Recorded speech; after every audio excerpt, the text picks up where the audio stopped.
Hey guys, welcome back, and in this video, I'm going to show you how I made this time-casing glove using just an Arduino, accelerometer and some LEDs.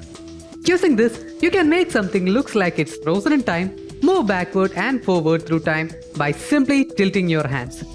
Here, I'll be giving you guys complete details including the circuit, the PCB files if you want to make a PCB, and complete code. I will provide the link to everything in the description so that you can redesign the entire thing, customize it, and then make your own version of it. This project is really cheap, very easy to make, and once you have all the components, it won't take more than 10 minutes to make one yourself.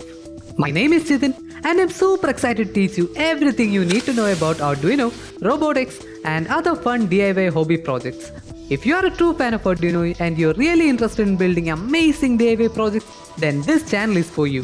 So make sure you subscribe to our channel by hitting the subscribe button here. Now let's get started with the project.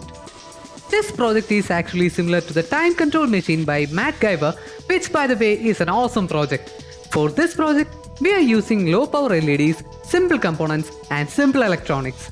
This is cheaper and is easy for beginners to set one up in minutes. In this project, we are actually creating an illusion by flashing the LED in a particular frequency. The plan is to set the time period which is equal to something repeating itself. For example, in the case of this fan, we'll be flashing the light whenever the blades come at a particular point. It is like taking a point-in-time snapshot of the object. If the frequency is equal to the frequency of the rotation of the fan, we will see the fan standing still. At that time, we will feel like it's frozen in time. If the frequency is a bit higher, we'll feel like the fan is rotating backward. If the frequency is a bit lower, we'll feel like the fan is rotating forward.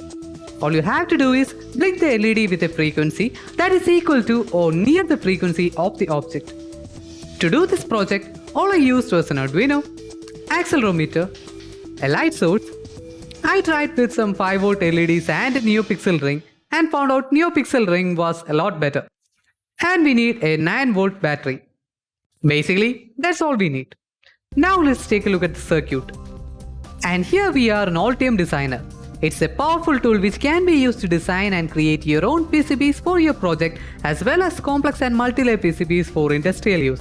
I will share the link to the trial version in the description, so make sure you check that out. Here, you will see a voltage input terminal V in gloves where I can connect a 9V battery or a DC power adapter. This voltage input is connected to a 7805 voltage regulator which will convert an unregulated DC voltage of 7 to 32 volt to a 5V DC power supply. This 5V is then connected to Arduino, the indicator LEDs as well as the accelerometer. For this PCB, I decided to go with Arduino Pro Mini because of its smaller size. But of course you can use any Arduino board for this project. IO pin 8 and 9 are connected to two terminals where I was planning on connecting some 5V LEDs. Since I decided to go with NeoPixel ring, pin 9 was all I used. X and Y output of the accelerometer are connected to analog pins A0 and A1 of Arduino. There are some headers that are connected to the analog pins of Arduino in this PCB. The reason why I added that was because if you connect a potentiometer to the analog pins, it will be easy for you to adjust the blinking frequency without coding. Even if you are not using a potentiometer, everything should work fine, but you will have to adjust the frequency programmatically every time you want to change it. Basically, that's all I needed for this project. If you are planning on making it, make sure you try it out on a breadboard, and once you get the output, you can use it as such or create your own PCBs. I personally like PCBs. PCBs are neat, helps to get rid of all nasty wires hanging around. And it's cool to make your own PCBs for your project, right? I ordered my PCBs from PCB. PCB is a PCB manufacturer specializing in PCB prototyping, low volume production, and neat and tidy PCB assembly. To order your PCB from PCB, go to PCB website and fill in the basic board details in the instant order form. From there, you'll be directed to a form where you can provide more elaborate board details. Update your board information in the PCB specification screen. In the next screen, you should be able to upload your Gerber file and submit it for review. Once the review is completed, all that is left to do is add to cart, make the payment and wait for your PCBs to arrive. Once you get all the components and the PCB, it's time for you to solder them together. Solder all the components to the board, and after soldering, the PCB looks like this. Now let's take a look at the code. The first thing is to call the libraries and header files that is needed to run the code. Since I am using NeoPixel library, I have to include the header files, pin configuration, as well as libraries to control the NeoPixel ring. But if you have decided not to use NeoPixel LED ring and go with ordinary LED, you won't have to use any of these codes. After that, we will declare 4 variables: X, Y, on time and off time.